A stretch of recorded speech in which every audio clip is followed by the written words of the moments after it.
నమస్తే, welcome to SP news. ముందుగా headlines చూద్దాం.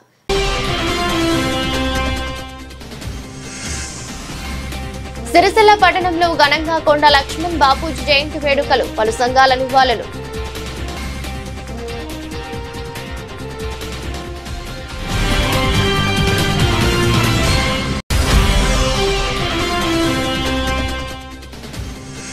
ప్రజా ప్రభుత్వంలో విద్యా వ్యవస్థలో సీఎం నూతన ఒరవడి శ్రీకారం చుట్టారన్న ప్రభుత్వ విప్ వేములవాడ ఎమ్మెల్యే ఆది శ్రీనివాస్. మండేపల్లిలో ఏటీసీ సెంటర్ ప్రారంభం.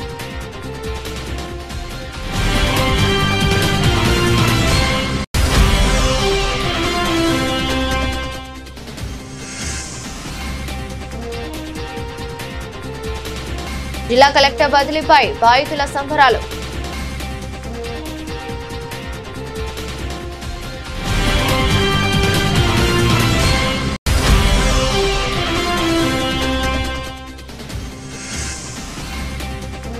శ్రీ తుల్జా భవానీ సేవా సమితి ఆధ్వర్యంలో అన్నదాన కార్యక్రమం.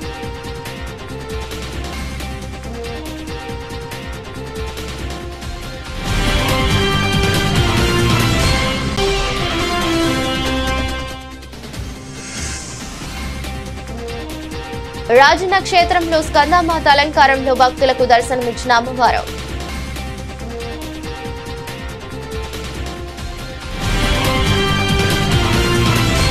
కురిసిన భారీ వర్షాలకు వికారాబాద్ జిల్లా తాండూరు ఎమ్మెల్యే బైని మనోహర్ రెడ్డి నియోజకవర్గంలో పర్యటించారు. కోకట్ కాగ్నా బ్రిడ్జి, అదేవిధంగా బషీరాబాద్ జీవంగి గ్రామంలో పశువులు మృతి చెందడం, గ్రామంలో నెలకొన్న పరిస్థితులపై ఆరా తీశారు. ఎమ్మెల్యే వెంట స్థానిక ప్రజాప్రతినిధులు, అధికారులు పాల్గొన్నారు.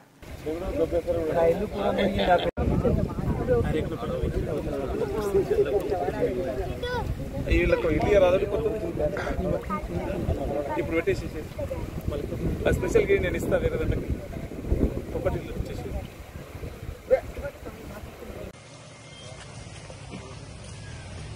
మహబూబ్నగర్కు సంబంధించినటువంటి వ్యక్తి శ్రీనివాస్ రెడ్డి మాజీ ఎంపీ గారి ఫామ్ హౌస్ ఉండడం, దాంట్లో 140-136 ఆవులు కట్టేయడం వలన, తాళ్లతో వీటిని ఎక్కడనే ఉండడం వలన అనుకోకుండా రాత్రి వచ్చినటువంటి వరదలో అవి ఇప్పుడు ఏ పరిస్థితిలో ఉన్నదో తెలియని పరిస్థితి. దాన్ని తెలుసుకోవడానికే ఈరోజు ఫైర్ సిబ్బందిని కానివ్వండి, హైదరాబాద్కి వెళ్లి ఎస్డీఆర్ఎఫ్ వాళ్ళని కానీ, మా పోలీసు బృందం, రెవెన్యూ బృందం అందరూ కూడా వచ్చి ఉదయం 8 గంటల నుంచి వీలైనంత వరకు పశువులన్నింటినీ కాపాడాలని ఒక మంచి ఉద్దేశంతో ప్రయత్నం చేస్తూ ఉన్నారు. ప్రజలు కూడా సహకరించి అందరూ కూడా ప్రయత్నం చేస్తూ ఉన్నారు. దీనికి ఆ భగవంతుడు ఆవులని సాధ్యమైనంత వరకు రక్షించాలని చెప్పి కోరుకుంటూ, ముఖ్యంగా ఈ కురుస్తున్నటువంటి భారీ వర్షాలకు ప్రజలందరూ కూడా సహకరించి, మీరు ఎవ్వరు కూడా అవసరం ఉంటేనే, ఇంకా 2 రోజులు వర్షాలు ఉన్నాయి, అవసరం ఉంటేనే బయటికి వెళ్ళాలి. అవసరం లేనిది మీరు బయటికి వెళ్ళి అనవసరంగా వేరే సమస్యలు కొని తెచ్చుకోవద్దు. ఈరోజు చూస్తూ ఉన్నాం, గత ఎక్కడ చూసినా పెద్ద మనుషులను అడిగినా కానీ ఈరోజు వీరశెట్టిపల్లికి పోయినాం ఉదయం. మాకు 70-80 సంవత్సరాల నుంచి ఇంత పెద్ద భారీ వర్షాలు ఎప్పుడు కూడా మేము చూడలేము. మా ఫాదర్స్ కూడా చెప్పినటువంటి సంగతి కూడా లేదు, అంత వర్షాలు వచ్చినాయి. ఇప్పుడు ఈడ చూస్తుంటే కూడా మొత్తం టెంపుల్ మునిగిపోవడము, ఇంత గ్రామం హైట్లో ఉన్నా కానీ చాలా మటుకు ఇళ్లలోకి రావడం జరిగింది. ఇదంతా కూడా దురదృష్టకరం. దీన్ని అందరం కూడా కొండ లక్ష్మణ్ బాపూజీ చేసిన పోరాటం స్ఫూర్తిదాయకమని ప్రభుత్వ వేములవాడ ఎమ్మెల్యే ఆది శ్రీనివాస్ అన్నారు. రాజన్న సిరిసిల్ల జిల్లా కేంద్రంలో కొండ లక్ష్మణ్ బాపూజీ జయంతి వేడుకలు ఘనంగా నిర్వహించారు. ఈ కార్యక్రమానికి నియోజకవర్గ ఇన్ఛార్జ్ కెకే మహేందర్ రెడ్డితో కలిసి ముఖ్య అతిథులుగా పాల్గొన్నారు. కొండ లక్ష్మణ్ బాపూజీ విగ్రహానికి పూలమాలు వేసి నివాళులర్పించారు. ఈ సందర్భంగా వారు మాట్లాడారు. కొండ లక్ష్మణ్ బాపూజీ జీవితమే ఒక ప్రేరణ అని, ఆయన తెలంగాణ కోసం చేసిన ఉద్యమం, రైతు హక్కుల కోసం చేసిన పోరాటం స్ఫూర్తిదాయకమని తెలిపారు. ఈ తరానికి బాపూజీ ఒక ఆదర్శమని తెలిపారు. తన రాజకీయ జీవితం అంతా సాధారణ ప్రజల కోసం అర్పించిన మహానుభావుడని కొనియాడారు. తెలంగాణ ఆచార్య కొండ లక్ష్మణ్ బాపూజీ పురస్కారాన్ని ప్రతిభావంతులైన చేనేత కళాకారులను ప్రోత్సహించేందుకు రాష్ట్ర ప్రభుత్వం అందిస్తుందని తెలిపారు. కొండ లక్ష్మణ్ బాపూజీ గారి జయంతి సందర్భంగా వారి విగ్రహానికి సిరిసిల్ల జిల్లా కేంద్రంలో ఘనంగా పూలమాలలు సమర్పించి వారికి నివాళులర్పిస్తూ వారు చేసినటువంటి సేవలను మననం చేసుకున్నటువంటి ఈ తరానికి ఒక స్ఫూర్తిగా వారి యొక్క జీవిత చరిత్రను అందజేసేటువంటి క్రమంలో మహనీయులు ఈ ప్రాంతం కోసం, ఈ గడ్డ కోసం ఆనాటి దేశ స్వాతంత్ర ఉద్యమంలో కీలక పాత్ర వహించినటువంటి యొక్క జయంతి వర్ధంతి ఉత్సవాల సందర్భంగా వారు చేసినటువంటి సేవలను మననం చేసుకోవడం, గుర్తు చేసుకోవడం, ఈ తరం ప్రజలకు, యువతకు మార్గదర్శకంగా ఉండే విధంగా ఈ ఏర్పాట్లు చేసుకోవడం ఆనవాయితీకి వస్తున్నటువంటి సందర్భంలో ఇప్పుడే పెద్దలు మహేందర్ రెడ్డి గారు చెప్పినట్టుగా తెలంగాణ వాదిగా ముద్ర వేసుకున్నటువంటి కొండా లక్ష్మణ్ బాపూజీ గారు తెలంగాణ ఉద్యమంలో కీలక పాత్రను వహించి తెలంగాణ ఎట్టి పరిస్థితులు రావాల్సిందే, అసమానతలు తొలగాల్సిందే, మనకు గడ్డకు రావాల్సినటువంటి, మన తెలంగాణకు రావాల్సినటువంటి న్యాయమైన వాటా తెలంగాణ రాష్ట్రం సిద్ధిస్తూనే వస్తుందని చెప్పినటువంటి ఒక గట్టి ఆరాటము, పోరాటం చేసినటువంటి వారి యొక్క ఆలోచన విధానాన్ని ముందుకు తీసుకునే క్రమంలో తెలంగాణ ఉద్యమం ముందుకు పోతున్నప్పుడు ఒక కార్యాలయం సైతం తనింటి నుంచే నడుపుకోమని చెప్పి సేవాభావంతో, దాతృత్వ హృదయంతో వచ్చినటువంటి వారి ఆలోచన విధానం, గాంధేయవాదిగా ముద్రపడ్డటువంటి మహాత్మా గాంధీ చరిత్రను చూసినా ఈరోజు అభిప్రాయ భేదాలు, భిన్నాభిప్రాయాలు ఉన్నప్పటికీ ఆలోచన అంతా కూడా ఆనాడు స్వాతంత్రం రావాలని చెప్పని పోరాటం చేసినట్టుగానే ఈ రోజు కూడా తెలంగాణ రావాలని పోరాటం చేసినటువంటి దానిలో మన కొండా లక్ష్మణ్ బాపూజీ గారి పాత్ర మరవలేనిది. వారి ఆలోచనలు మనం తీసుకొని ముందుకు పోవాలని చెప్పని కొండా లక్ష్మణ్ బాపూజీ లాంటి వారి ఆలోచనలకు అనుగుణంగానే సంబంధ వర్గాల ఆ రోజు సకల జన సమ్మె గాని మా తెలంగాణ మాకు కావాలని చెప్పంటే ఆనాడు తెలంగాణ ఇచ్చినట్టు సోనియా గాంధీ గారు కొండా లక్ష్మణ్ బాపూజీ లాంటి వారి యొక్క ఉద్యమాన్ని గ్రహించి వారి యొక్క ఆలోచన విధానాన్ని దూరదృష్టితో గ్రహించే ఇచ్చిన సందర్భాన్ని కూడా నేను గుర్తు చేసుకుంటూ ఈ సందర్భంగా ఈ మహనీయుల యొక్క ఆలోచనలు తీసుకుని మనంతా ముందుకు పోదాం. రాబో రోజులు ఈ ప్రాంతంలో కూడా అసమానత లేకుండా అందరికీ సమానత్వం దిశగా ఈరోజు బీసీ బిడ్డగా కొండా లక్ష్మణ్ బాపూజీని మనం అనేక సందర్భాల్లో వారి పేరు ప్రఖ్యాతుల గురించి మాట్లాడుకుంటాం. అలాంటి బీసీలకు కూడా ఈరోజు రాజకీయ పరంగా రిజర్వేషన్ 42% ఇవ్వాలని, విద్యా ఉద్యోగాల్లో కూడా reservation. Rithin's academy coaching centre మరియు స్టడీ హాల్ జహీరాబాద్ ఆధ్వర్యంలో ఉద్యోగ నోటిఫికేషన్ల విడుదలకై నిరుద్యోగ యువత చేపట్టిన శాంతియుత నిరసన rally Rithin's academy coaching centre director మరియు మోటివేషన్ స్పీకర్ ప్రకాష్ గారు మాట్లాడారు. ప్రస్తుత ప్రభుత్వం ఎన్నికల మేనిఫెస్టోలో నిరుద్యోగ యువతకి ఇచ్చిన హామీలను విస్మరించడంతో పాటు తదనంతర కాలంలో జాబ్ క్యాలెండర్ రీషెడ్యూల్ చేసి నోటిఫికేషన్లు ఇవ్వకుండా కాలయాపన చేస్తున్న తరుణంలో నిరుద్యోగ యువత తీవ్ర నిరాశకు గురవుతున్నందున జాబ్ క్యాలెండర్ రీషెడ్యూల్ నోటిఫికేషన్లు విడుదల చేయాలని కోరారు. అదేవిధంగా అశోక్ గత 13 రోజుల నుండి అమర నిరాహార దీక్ష చేపట్టి ఆరోగ్యం మొత్తం క్షీణించి ఆసుపత్రిలో చికిత్స పొందుతున్నారు. కాబట్టి ప్రభుత్వం వెంటనే స్పందించాలని నిరుద్యోగ యువత విద్యార్థులు కలిసి అంబేద్కర్ స్టాచ్యూ నుండి పల్లూరు కాంప్లెక్స్ వరకు తిరిగి బస్టాండ్ వరకు శాంతియుత నిరసన ర్యాలీ నిర్వహించారు. నిరుద్యోగులందరూ అధిక సంఖ్యలో పాల్గొని ర్యాలీని జయప్రదం చేశారు. విడుదల చేయవలసిన నోటిఫికేషన్లు వెంటనే డీఎస్సీ, పోలీస్ శాఖ, గ్రూప్స్, గురుకులాలు మొదలగువి విడుదల చేయాలని రితిన్స్ అకాడమీ కోచింగ్ సెంటర్ డైరెక్టర్ మరియు మోటివేషన్ స్పీకర్ ప్రకాష్ కోరారు. ఇట్టి కార్యక్రమంలో జహీరాబాద్ నిరుద్యోగ యువత అందరూ పాల్గొన్నారు.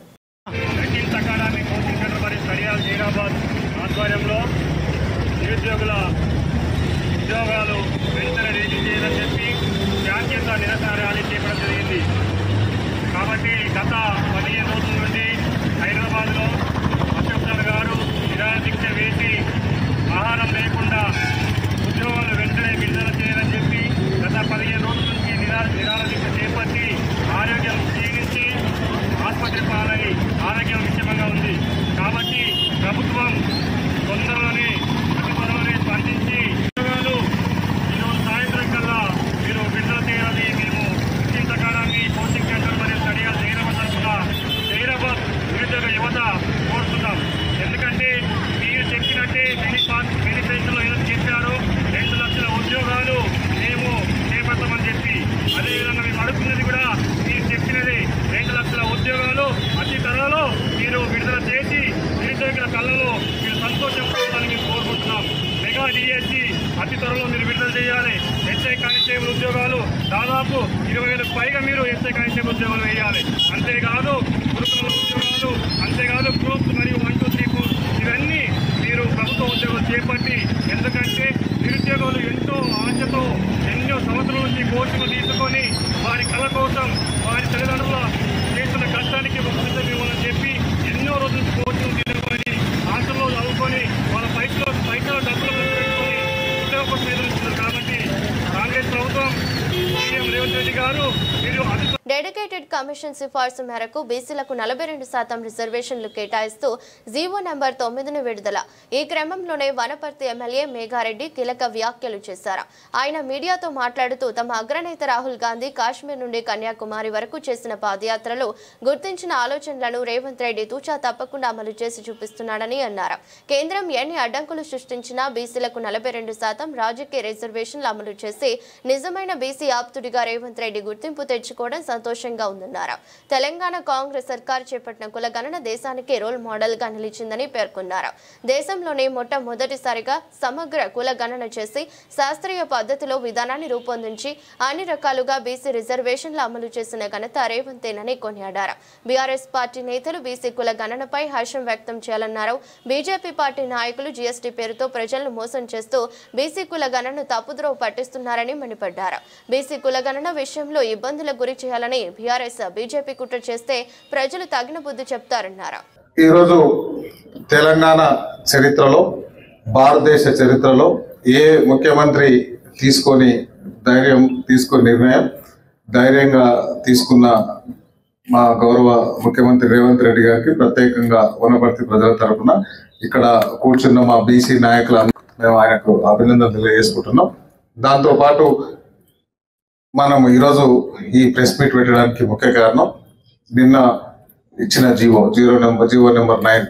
దానికి అంతకుముందు ఎలక్షన్ల కంటే ముందు కశ్మీర్ నుంచి కన్యాకుమారి నుంచి కశ్మీర్ వరకు పాదయాత్ర చేసినప్పుడు రాహుల్ గాంధీ గారు, మా నాయకుడు రాహుల్ గాంధీ గారు పాదయాత్ర చేసినప్పుడు ఆయనకు ప్రతి విలేజ్ లో ఎక్కడెక్కడ ఆల్ట్ అవుతున్నాడో, ఎక్కడెక్కడ మాట్లాడుతున్నాడో దానిలో అక్కడున్న నాయకులే అక్కడున్న ప్రజల అభిప్రాయాలు తీసుకున్నప్పుడు అక్కడ మేమెంత మాకెంత, మేము ఎంతమంది ఉన్నాం మా లెక్కలు తెలుసండి, మాకు లెక్కలు తెలిసిన తర్వాత మాకు ఎడ్యుకేషన్లు ఏమిస్తారు, ఎంప్లాయ్మెంట్లు ఏమిస్తారు, రాజకీయాలు ఏమిస్తారు అనే దాని మీద ఆయనకు ఒక క్లారిటీ వచ్చింది పాదయాత్ర చేసేసరికి. దాన్ని భారతదేశంలో అప్పుడే మన తెలంగాణ ఎలక్షన్ వచ్చింది. కామారెడ్డిలో గౌరవ ఏఐసిసి అధ్యక్షులు సోనియా గాంధీ గారు, రాహుల్ గాంధీ గారు, మా అప్పుడున్న పిసిసి ప్రెసిడెంట్ రేవంత్ రెడ్డి గారు, మా కాంగ్రెస్ నాయకులందరూ, సిఎల్పి లీడర్ భట్టి గారు అందరూ కామారెడ్డి డిక్లరేషన్ పెట్టి మేము అధికారంలోకి వచ్చిన తర్వాత మా రాహుల్ గాంధీ గారి ఆదేశానుసారం మేము అధికారంలోకి వచ్చినప్పుడే ఈ బీసీ డిక్లరేషన్ కులగణన అనేది మేము ఫస్ట్ తీసుకొచ్చి మొత్తం స్కానింగ్ లాగా, జీరాక్స్ లాగా 1,05,000 మంది గవర్నమెంట్ ఉద్యోగస్తులను పెట్టి ఎక్కడ ఏమి ఇబ్బంది లేకుండా ఎవరైనా మిగిలిపోతే కూడా మళ్ళీ వాళ్ళకి నోటీసులు ఇచ్చి మళ్ళీ వాళ్ళ ఇంట్లోకి పోయి పర్ఫెక్ట్ గా అంటే ఒక జీరాక్స్ తీసినట్లు తీసి ఎవరికి ఏమి ఇబ్బంది లేకుండా ఆ కులగణన అయిన తర్వాత ఆ బిల్లును అసెంబ్లీలో పెట్టి అసెంబ్లీలో బిల్ పాస్ చేసినాం. బిల్ పాస్ చేసినప్పుడు అప్పుడున్న అధికార పక్షం, మేము అధికార పక్షం, ప్రతిపక్షం, అంతకు ముందున్న అధికార పక్షం.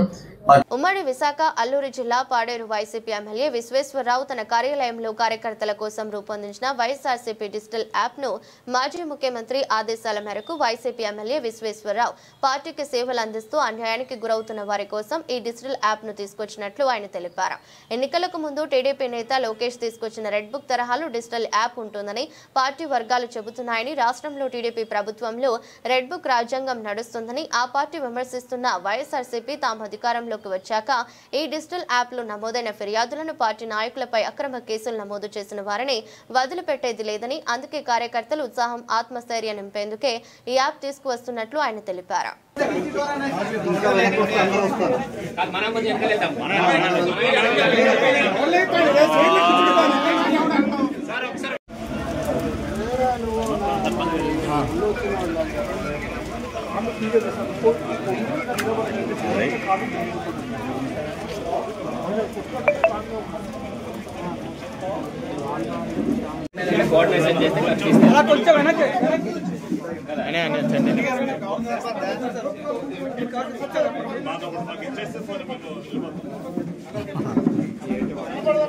పార్లమెంట్ సభ్యురాలు సోదరి గుమ్మ తనుజరాణి గారు, అలాగే అరకు శాసనసభ్యులు శ్రీ రేగం మచ్చలింగం గారు, అలాగే మాజీ శాసనసభ్యులు అన్నగారు శ్రీ చెట్టి పాల్గొన గారు, అలాగే అన్నగారు అరకు పార్లమెంటరీ నియోజకవర్గ పరిశీలకులు, అలాగే అన్నగారు స్టేట్ సెక్రటరీ ఏడువాక సత్యరావు గారు, అలాగే మా 2 నియోజకవర్గాల జెడ్పీటీసీలు, ఎంపీపీలు, అలాగే సర్పంచులు, మిగతా వైఎస్ఆర్ కాంగ్రెస్ పార్టీ శ్రేణులతో కలిపి ఈరోజు ఈ డిజిటల్ బుక్ అనే యాప్ని ఈరోజు విడుదల చేయడం జరుగుతుంది.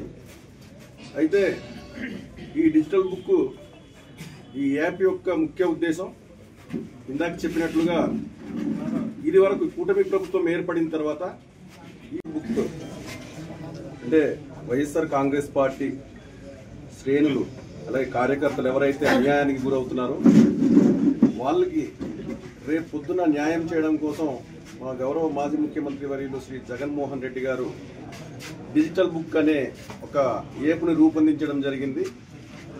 ఆ యాప్ ఇటీవలే తాడేపల్లి వేదికగా ఇటీవలే విడుదల చేయడం జరిగింది. అయితే మా నాయకుని యొక్క ఆదేశాల మేరకు ప్రతి జిల్లా కేంద్రంలో జిల్లా నాయకుల సమక్షంలో ఈ డిజిటల్ బుక్ యాప్ని విడుదల చేయమని చెప్పేసి ఆదేశించడం జరిగింది. అందుకోసం ఈరోజు అరకు పాడేరు 2 నియోజకవర్గాల నాయకులు అలాగే మా వైఎస్ఆర్ కాంగ్రెస్ పార్టీ కార్యకర్తలకు ఒక అండగా జగనన్న ఉన్నారనే అండగా నిలబడి ఈ యాప్ ని తీసుకుని వచ్చి అదే విధంగా రాష్ట్రంలోని ఎక్కడ ఏ అన్యాయం జరిగినా ఏ అక్రమాలు జరిగినా ఎట్లాంటి ఇబ్బందులు పెట్టినా కూడా ఈ యాప్ లోని వెంటనే అప్లోడ్ చేసే విధంగా అందరికీ అర్థమయ్యే విధంగా అయితే క్యూఆర్ కోడ్ ని లేదంటే ఒక నెంబర్ ఇచ్చి దానికి కాల్ చేస్తే సరిపోతుంది అన్న విధంగా వెరీ ఈజీ యాక్సెస్ తోని ఈ యాప్ ని రూపొందించడం జరిగింది. అయితే ఈ రోజు కూటమి ప్రభుత్వం ఏదైతే రెడ్ బుక్ అని విరవీగుతున్నారో రేపొద్దున మేము అధికారంలోకి వచ్చిన తర్వాత ఈ డిజిటల్ బుక్ యాప్ అనేది ఎలా ఉంటుందో ఈ కూటమి ప్రభుత్వం అండగా పెట్టుకుని ఇన్ని అక్రమాలు చేస్తున్న ప్రతి ఒక్కరికి ఇదొక కౌంట్ డౌన్ స్టార్ట్ అయింది అని చెప్పి ఈ సందర్భంగా తెలియజేస్తున్నాం. శనివారం రోజున ఉదయం స్థానిక గ్రీన్ గ్రోవ్ హైస్కూల్లో చిట్యాల భక్త మార్కండేయ పద్మశాలి సంక్షేమ సంఘం ఆధ్వర్యంలో కొండా లక్ష్మణ్ బాపూజీ జయంతి కార్యక్రమం నిర్వహించబడింది. ఈ సందర్భంగా ఆయన చిత్రపటానికి పూలమాలలు వేసి ఘన నివాళులర్పించారు. ఈ సందర్భంగా ఏర్పాటు చేసిన సమావేశం భక్త మార్కండేయ పద్మశాలి సంక్షేమ సంఘం అధ్యక్షులు జల్లా మనోహర్ అధ్యక్షతన నిర్వహించబడింది. కార్యక్రమంలో సంఘం ప్రధాన కార్యదర్శి గంజి వెంకటేశం, కోశాధికారి కుకుడాల గోవర్ధన్, గౌరవ సలహాదారులు జల్లా సత్తయ్య, గంజి అంజయ్య, కృష్ణయ్య, మిర్యాల ప్రకాష్, సంగశెట్టి మనోహర్, సదానందం, సూరేపల్లి సత్యనారాయణ, గుర్రం భిక్షపతి, తడక మురళీధర్, పిల్లల హరికృష్ణ, గండూరి రమేష్, రచ్చ దామోదర్, గుజ్జరి యాదగిరి, మిర్యాల గోవర్ధన్, గంజి యాదగిరి, తాటి సాయివర్ధన్, కైరంకొండ భాస్కర్, పెండం చండికేశ్వర్, గండూరి భానుకృష్ణ, గండూరి శ్రీనివాస్ మొదలగు వారు పాల్గొన్నారు. అంతేకాదు ఎమ్మెల్యేగా, మంత్రిగా, డిప్యూటీ స్పీకర్గా ఇట్లా చెప్పుకుంటూ పోతే అనేక విధాల ప్రయత్నాలు ఆయన పాత్ర చాలా ప్రముఖమైనటువంటి పాత్ర. అదే సందర్భంలో జాతీయోద్యమ సందర్భంలోనే మన వృత్తిదారులకు సంబంధించినటువంటి సంక్షేమ రంగం, సామాజిక అభివృద్ధి, సహకార రంగం అభివృద్ధి కావాలి అని సహకార ఉద్యమం కూడా కొనసాగింది. ఆ రోజున గ్రంథాల ఉద్యమం జరిగింది, సహకార ఉద్యమం జరిగింది. ఆ సహకార ఉద్యమంలో భాగంగానే చేనేత సహకార సంఘాలు. చేనేత సహకార సంఘాల యొక్క ఉద్దేశం ఏంటి? మన వాళ్ళందరికీ పని కల్పించాలి.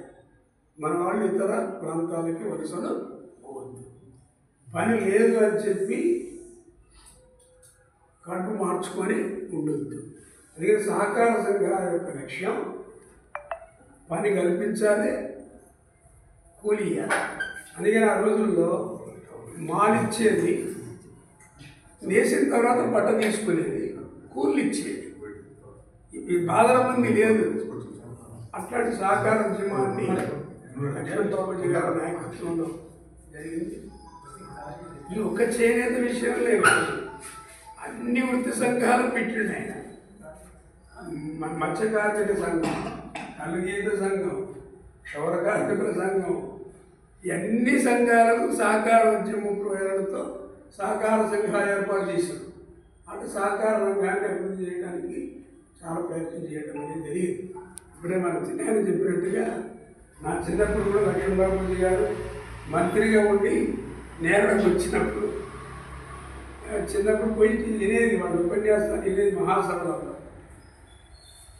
నాకు కలిసి వచ్చిన అవకాశం ఏంటంటే ఆయన ఉపయోగపడదు. సద్దుల బతుకమ్మ ఏ రోజు జరుపుకోవాలని వరంగల్ జిల్లా భద్రకాళి దేవస్థాన చైర్మన్ అమ్మవారి ఉపాసకులు గురువు శేషయ్య సద్దుల బతుకమ్మ పండుగ సెప్టెంబర్ 30వ తారీఖు మంగళవారం జరుపుకోవాలని తెలంగాణ ప్రజలకు తెలిపారు. సద్దుల బతుకమ్మ ఏనాడు 30వ తారీఖు సెప్టెంబర్ నెల 2025 సంవత్సరం మంగళవారం నాడు. కానీ అమావాస్య నుండి 10 రోజులు అవుతున్నది కదా, 10 రాత్రులు అవుతున్నది కదా, ఎట్లా చెయ్యాలి? రాత్రి శబ్దస్య తిథి లక్షణే. పంచమి 2 రోజులు వచ్చినా అది 1 రోజు కిందే లెక్క. ఒకే రోజు 2 తిథులు వచ్చినా అది 2 రోజుల కింద లెక్క. మనకు శాస్త్రం ఎంత క్లియర్గా ఉన్నది. శాస్త్ర మార్గాన్ని మనం అనుసరించాలి. తెలంగాణ విద్వత్ సభ కూడా 30వ తారీఖు సెప్టెంబర్ నెల 2025 నాడు అని సిద్ధాంతులందరూ మంగళవారం నాడే జరుపుకోవాలని సిద్ధాంతులందరూ నిర్ణయించారు, పండితులందరూ నిర్ణయించారు. మళ్ళీ తెలంగాణ మదనానంద సరస్వతి పీఠాధీశ్వరులు శ్రీ శ్రీమత్ పరమాంస పరివిరాజకాచార్యవర్య శ్రీ మాధవానంద సరస్వతి స్వామివారు కూడా సద్దుల బతుకమ్మ 30వ తారీఖు నాడు మంగళవారం నాడే 30వ తారీఖు సెప్టెంబర్ నెల 2025 మంగళవారం నాడే జరుపుకోమన్నారు. కాబట్టి మనకు శాస్త్రీయంగా ఉంటుంది. అది పెద్దలు చెప్పింది మనం వినడం మనకు మంచిది.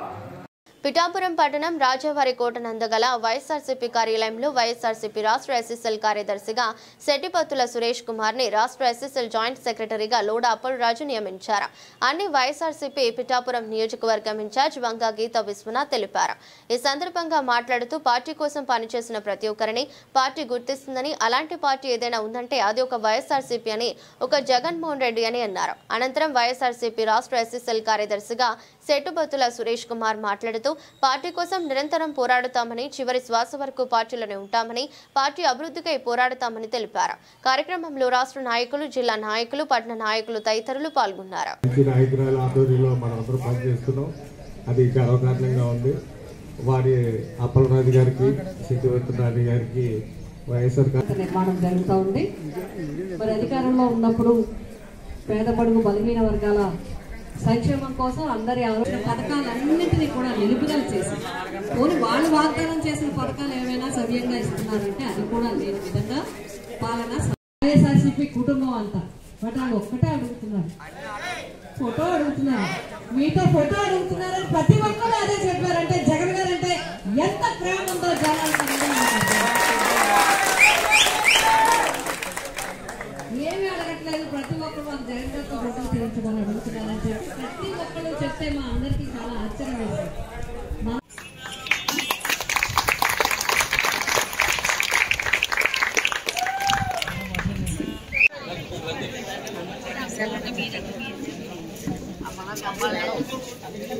ఈవిడే మేడం గారు మొత్తం అందరికి ఫోటో తీసిన తర్వాత వెళ్తారు. మీరు దయచేసి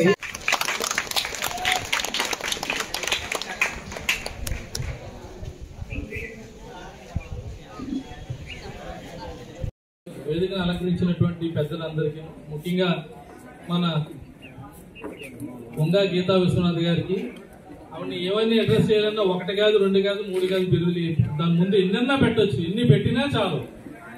అటువంటి మన గీత గారికి, అలానే ఇతర పెద్దలందరికీ కూడా పేరు పేరున నా హృదయపూర్వక నమస్కారాలు. ముఖ్యంగా ఇక్కడ కూడి వచ్చిన మీ అందరికీ, అలానే మీడియా మిత్రులు కానీ, ఇతర గ్రామాలన్నీ నా ఆహ్వానం నుంచి అన్ని గ్రామాల నుంచి వచ్చిన మీ అందరికీ కూడా నా నమస్కారాలు. ముఖ్యంగా నేను చెప్పాలనుకునే ఆల్రెడీ తమ్ముడు చెప్పేశాడు. నేను ఎక్కువసేపు ఉప్పాడ కొత్తపల్లి మండలానికి సంబంధించి మత్స్యకారులకి ముఖ్యంగా వేటకి సంబంధించిన సమస్యలు వారికి ఉన్నాయి. అంతేకాకుండా ఏవైతే కొన్ని ఫ్యాక్టరీలు SEZకి సంబంధించి వచ్చినాయో వాళ్ళలో కొన్ని అనుమానాలు ఉన్నాయి, అపోహలు ఉన్నాయి, నిజాలు కూడా వాస్తవ. పర్యావరణ పరంగా చాలా ఇబ్బంది పడుతున్నామని, అందుకే వేట కూడా చేపలు కూడా పడడం లేదనేది మత్స్యకారుల యొక్క వారి యొక్క తెలియజేయడం జరుగుతుంది. అందుకే మేము కలెక్టర్ గారితో, అధికారులతో అందరూ కూడా మేము కూడా మా తరపున మా బాధ్యతగా కూడా మాట్లాడడం జరిగింది. మత్స్యకారులతో కూడా కొంతమందితో వారి సమస్యలను మాట్లాడి అడిగి తెలుసుకోవడం జరిగింది. కలెక్టర్ గారి సంప్రదింపుల ద్వారా ప్రస్తుతానికి వాయిదా వేశారు. రేపు అధికారులతోని, మంత్రి గారితోని, డిప్యూటీ సీఎం గారితో చర్చించి ఆ సమస్యకి ఒక పరిష్కారం చేస్తా ఉన్నారు. అందుకే వాళ్ళ పోరాటాన్ని కూడా వాయిదా వేసుకోవడం జరిగింది. ఏదైనా మేమంతా కూడా వైఎస్ఆర్సీపీ తరఫున మత్స్యకారులు వెన్నట్టే ఉంటాం. మేడ్చల్ మల్కాజ్గిరి జిల్లాలోని Yellampet municipal incharge town planning supervisor Radhakrishnareddy 3.5 లక్షల రూపాయలు లంచం తీసుకుంటుండగా ఏసీబీ అధికారులు పట్టుకున్నారు. ఈరోజు ఎల్లంపేట్ మున్సిపల్ పరిధి సోమవారం పట్టణం గంగస్థాన్ హెచ్ఎండిఏ వెంచర్ చుట్టూ నిర్మించిన కాంపౌండ్ వాల్ ను కూల్చివేస్తామని బెదిరిస్తూ 5 లక్షల రూపాయల లంచం అడిగారు. దీంతో బాధితుడు ఏసీబీ అధికారులను ఆశ్రయించాడు. ఏసీబీ డీఎస్పీ గంగసాని శ్రీధర్ మాట్లాడుతూ గంగస్థాన్ హెచ్ఎండిఏ వెంచర్ చుట్టూ నిర్మించిన కాంపౌండ్ వాల్ చిరస్థాయిగా ఉండాలంటే 5 లక్షల రూపాయల లంచం ఇవ్వాలని, లేకుంటే కాంపౌండ్ వాల్ ని కూల్చివేస్తామని incharge town planning supervisor Radhakrishna Reddy బెదిరించినట్లు తమకు ఫిర్యాదు అందిందని చెప్పారు. వెంచర్ యాజమాని 5 లక్షల రూపాయలకు ఒప్పందం చేసుకుని మొదటగా 1 లక్ష రూపాయలను టౌన్ ప్లానింగ్ సూపర్వైజర్ రాధాకృష్ణారెడ్డికి ఇచ్చినట్లు మిగతా 4 లక్షల రూపాయలు ఇవ్వాల్సి ఉంది. ఈ రోజు ఉదయం 9 గంటలకు కొంపల్లి మున్సిపల్ పట్టణంలోని రాయచంద్ మాల్ వద్దకు బాధితుడు 3.5 లక్షలు తీసుకువచ్చి టౌన్ ప్లానింగ్ సూపర్వైజర్ రాధా కృష్ణారెడ్డికి ఇవ్వగా అతడు ఎడమ చేతితో కారులోని ఫ్రంట్ బాక్స్ లో పెట్టినట్టు కెమికల్ టెస్ట్ల ద్వారా బయటపడిందని డీఎస్పీ తెలిపారు. రాధా కృష్ణారెడ్డిని అదుపులోకి తీసుకున్నామని, నివాసంతో పాటు వివిధ కార్యాలయాలను పరిశీలిస్తున్నట్లు చెప్పారు.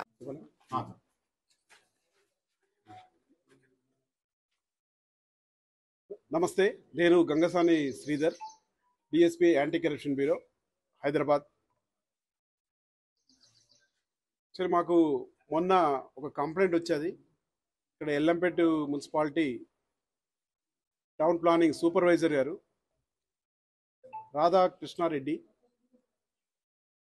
ఇక్కడ లేఅవుట్ ఒకటి ఆల్రెడీ హెచ్ఎండిఏ పర్మిషన్ తోటి లేఅవుట్ వేశారు. వీళ్ళు దానికి అన్ని కాంపౌండ్ వాల్ కట్టారు, దానికి గేట్స్ కూడా ఉన్నాయి.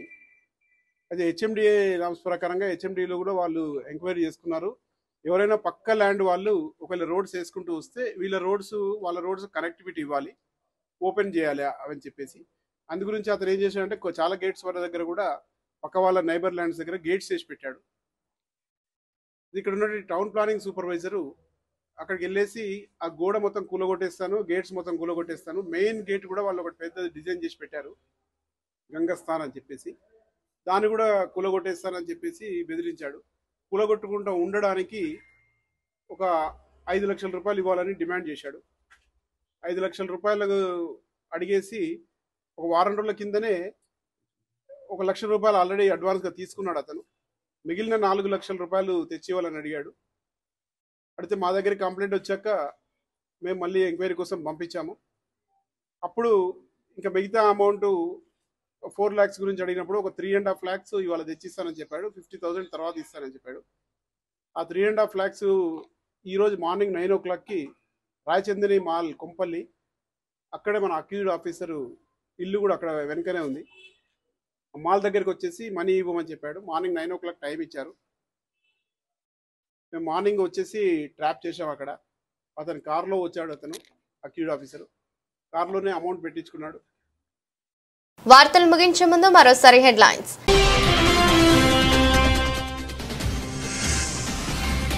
సిరిసిల్ల పట్టణంలో ఘనంగా కొండ లక్ష్మణ్ బాపూజీ జయంతి వేడుకలు, పలు సంఘాల నివాళులు.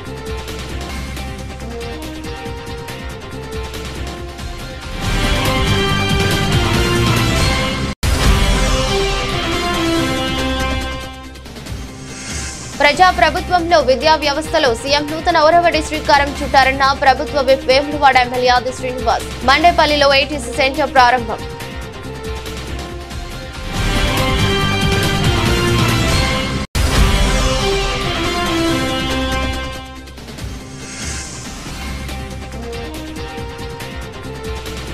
జిల్లా కలెక్టర్ బదిలీపై బాధితుల సంబరాలు.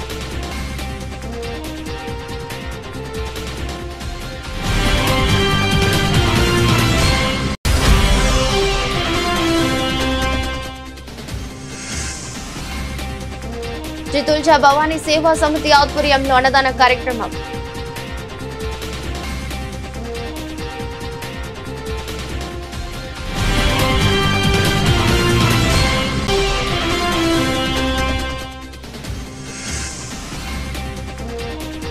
రాజన్న క్షేత్రంలో స్కందమాత అలంకారంలో భక్తులకు దర్శనమిచ్చిన అమ్మవారు.